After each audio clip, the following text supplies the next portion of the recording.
I can't find my bracelet. My mother-in-law must have taken it again. Stop complaining, my husband said. It's from Mom, just deal with it. My mother-in-law often takes my things without asking, and my husband always takes her side. Why won't he support me? It's been really tough. Then something surprising happened. My husband's beloved luxury car was stolen. I know exactly who did it. My name is Emma, and I'm 28. My happy life with my husband, Ethan, started to fall apart about a year after we got married. We both work, but I get off earlier, so I come home and start making dinner while waiting for Ethan. That day, he came home with unexpected news. Mom's coming to stay with us next week, he said. Wait, you mean just for a night? I asked. He sighed, annoyed. She's not just staying a night, she's moving in. Moving in? You mean she'll live here with us? I couldn't believe it. Ethan explained that since his dad passed away, his mom has been lonely and getting older, so she wants to live with us. Hold on, I protested. You can just decide this on your own. We have our own lives too. Can't you at least give me time to think?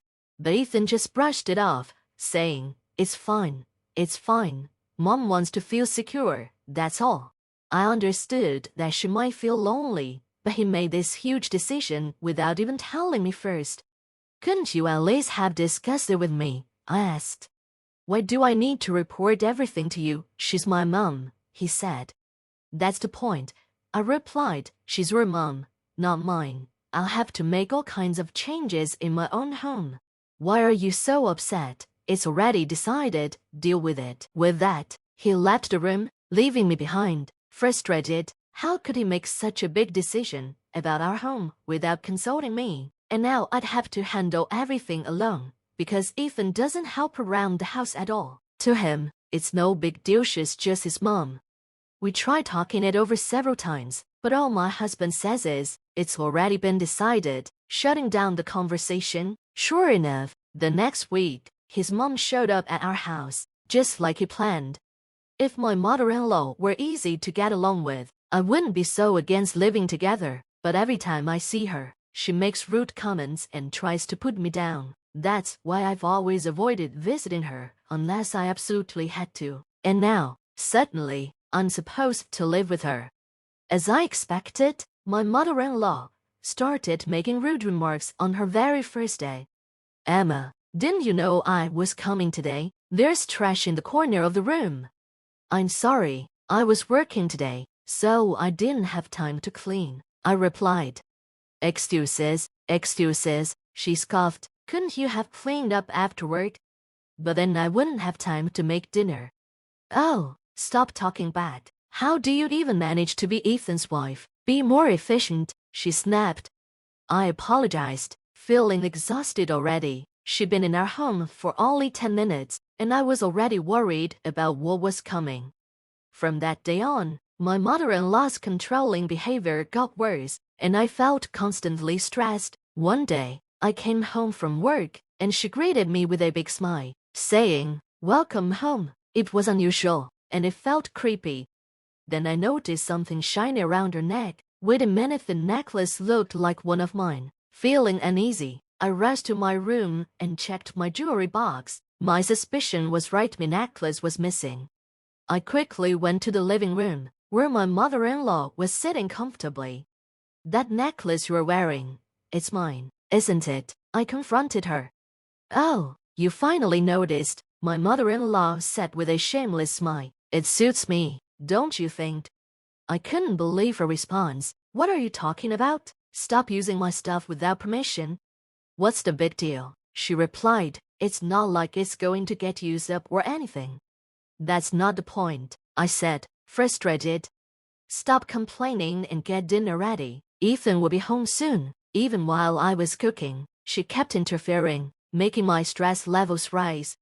That night, I couldn't take it anymore and decided to talk to my husband. Hey, Ethan, can we talk? Sure, what's up? Today, I caught your mom wearing my necklace without asking. So, he replied casually.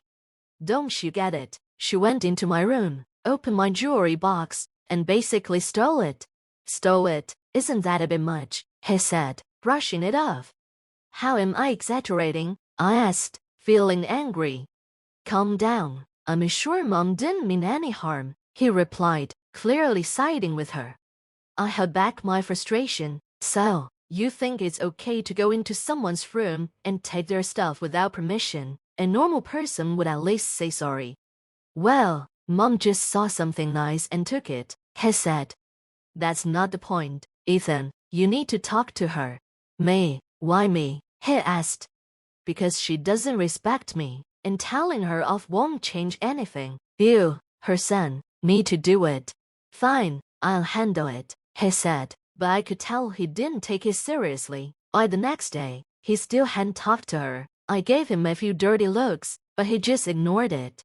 Since then, my mother-in-law kept using my things without asking, basically borrowing without permission. No matter how much I complained, she wouldn't listen. Plus, since there are no locks on the doors in this house, telling her off seemed pointless. If this keeps going, I'm worried I'll end up losing more of my belongings. I knew I had to put a stop to my mother-in-law's behavior. I needed a plan. Then, one day, something happened that I couldn't forgive. What? It's gone. How could this happen? I said, feeling shocked. I planned to meet a friend and wanted to wear my late mother's bracelet. It was precious to me, so I kept it hidden deep in my desk drawer. But now, it was missing. The only person who could have taken it was my mother-in-law. I confronted her, trying to stay calm. Did you take my bracelet? Oh, that bracelet. I just borrowed it, she replied casually. Borrowed it? Then give it back right now. I need it. I can't do that. Why not? Because I sold it, she said bluntly. I couldn't believe what I was hearing. You sold it? Who sells someone else's belongings? Ignoring my anger, she continued. Oh, by the way, most of the things I borrowed from you sold those too. What? What are you thinking? I asked, furious. As I argued with her, my husband Ethan, who had just woken up, came into the room. Ethan, listen. Your mom sold my bracelet, one that belongs to my late mom. Plus, she's been selling a lot of my stuff without permission. He turned to his mother. Ma'am, is this true? She shrugged and said, I'm on a fixed income. I don't want to be a burden, but I needed some extra cash. You've got to be kidding me. How could you just take and sell my things? I demanded. Don't get so mad. I didn't mean any harm, she replied dismissively. If you didn't mean any harm, you wouldn't be selling my things, I said, my patience gone. Where did you sell it? I back right now. At that moment, Ethan yelled, enough, but he was looking at me, not his mother. Why are you yelling at me, Ethan? Your mom took my bracelet without asking.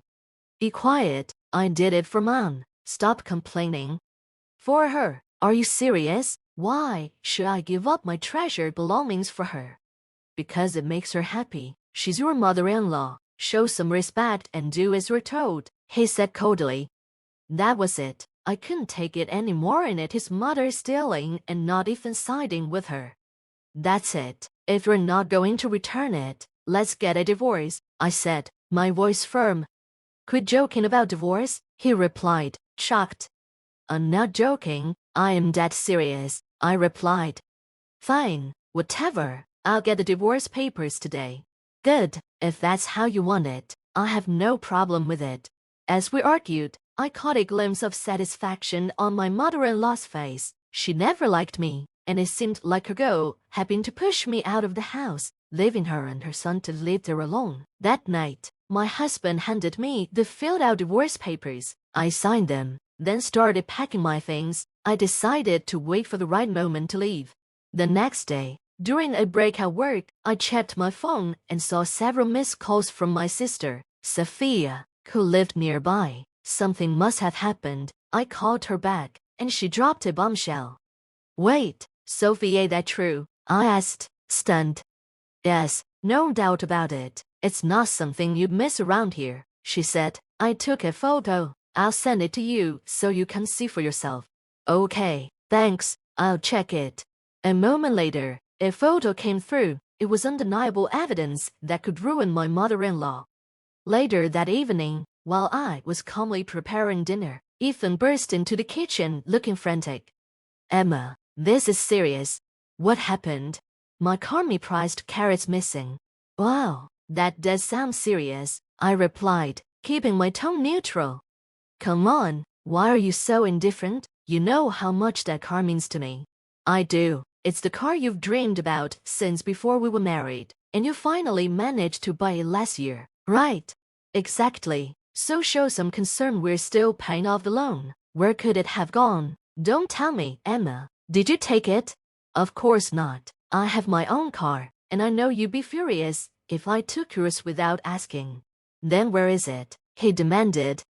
I glanced over at my mother-in-law, who quickly looked away. That reaction confirmed my suspicion. Ethan, I think your mom knows something. What? Why would mom know? He asked, confused. I turned to her. Isn't that right, mother? Her face went pale. What are you talking about? Emma. I got a call from Sophia today, I explained. She was out shopping and saw you, mother, driving Ethan's car. That car is a foreign model, bright blue, and pretty hard to miss around here, I explained. Sophia even recognized the license plate. Ethan, now visibly angry, turned to his mom. Mom, what's going on? Mother-in-law stammered. I just borrowed the car for a little bit. Borrowed? Are you serious? I've told you so many times not to touch that car. Ethan snapped. I'm sorry, but I just really wanted to drive it, she replied, looking nervous. What did you do with the car? Did you leave it somewhere? No, but I left the keys in the ignition, and someone from the neighborhood must have taken it. Stolen? Are you kidding me? Ethan shouted. I decided it was time to show her the truth. Is this why you're lying? Because of what happened to the car. I held up a picture Sophia had sent me. It showed mother-in-law driving the car, which was clearly damaged. Mother-in-law gasped. Emma, how did you get that picture? Sophia took it, just in case. You took Ethan's car, damaged it, and then what? Couldn't drive it back? No, that's not true, she stammered, but couldn't hide her guilt. If someone from the neighborhood had stolen it, people would have noticed. So, where is the car? Ethan, shaking with anger, yelled at his mother. You damaged my car. Give it back now. Calm down, Ethan, she pleaded. How can I be calm? You're paying for the repairs. Got it? I can't. I sold it. What? Sold it? The car's in my name. I found a dealer who buys any car. They said I could sell it for $4,000. Ethan was shocked. $4,000. That car is worth hundreds of thousands. You got ripped off. He was furious. You know how much that car meant to me. I'm sorry, Ethan. I'll pay you back the $4,000. Please forgive me. $4,000 isn't nearly enough. Ethan snapped. Get out. He pushed his mother out of the house and locked the door. Then, he turned to me, looking defeated. I never thought Mom could be so toxic. I'm sorry for not taking your side before. It's about time you realized, I replied. Now that she's gone, maybe we can finally live happily. Wait, what? No, we won't. Ethan's face went pale. Why not? I already kicked her out. Why do you still want a divorce? Don't you get it? I'm fed up with you too. My decision to divorce Dancy have no intention of fixing things with you anymore. You've sided with your mom too many times. That's unfair. You're being too harsh, he argued. Harsh, I scoffed. You ignored me when I needed you, always putting yourself and your mother first. I despise you just as much as I despise her. My feelings will never change. Emma, calm down. He tried again. Shut up. This all happened because you insisted we live with her. Think about that. I'll never forgive you. Losing the car. You deserved it. You really feel that way? Of course I do. I hope you suffer for it with the mortgage and the car payments. It's exactly what you deserve. Now deal with it. With that, I left him standing there, grabbed my bags, and headed straight to City Hall to file for divorce. I deleted all his contact info and cut ties completely. Afterward, I demanded compensation from my mother-in-law for selling my belongings without permission. Reluctantly, she started working to pay me back, while also facing her son's demands to help with the car payments. She'll probably be working for the rest of her life. As for my ex, he's stuck with the house and car loans, unable to escape his situation, spending his days off stuck at home instead of driving around to relieve stress. Karma really did come back for both of them. Now, I've moved into an apartment close to work, single again. I have more financial freedom, and life is so much more peaceful. Today's my day off. I think I'll drive to the beach. This is what freedom feels like, and I'm going to enjoy every bit of my new life.